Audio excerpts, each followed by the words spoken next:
Self-made is being celebrated everywhere, and we've brought that same energy into our faith, and it's costing us. In John 15 verse 5, Jesus says, apart from me, you can do nothing. Not that you will struggle harder, not that things will be difficult, nothing. I think the reason this doesn't hit us the way it should is because self-sufficiency has been so normalized that even we as believers, we've built a version of faith that looks like God handles the big thing and I handle the rest, and that's okay. I pray when it's serious. I seek him when I'm desperate. But the day to day, I've got that. And honestly, at some point this year, I was asking myself, am I crazy? Am I delulu? Why am I asking God in prayers for these small things? I'm not saying that I'm a prayer warrior, but even that question itself, I realized was the problem. Because there's no such thing as too small for God. Then some will even say there's a time for your own strength and there's a time when you need God's strength.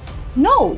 You need God all the time, because that makes God a backup switch when you switch onto when your strength has failed you, and that's not dependency. Real dependency is coming to God's strength even before you try your own. It's the posture of a person who knows that even though on the outside it looks like they're capable, nothing they're producing will actually go anywhere. I grew up in a Pentecostal church and I attended baptismal class, and there's one thing that I will never forget. Maybe I've forgotten a lot of other things, but if there's one thing that I will not forget is what the pastor said. He said, when you go out there doing great things and they ask you how, tell them it's Jesus. Total dependency is not weakness. It's just the truth of what we are in him. So when you're showing up right now, capable, handling things, but before relying on God, that's a good place to start. Self-made is a lie. Total dependency in Christ is the truth.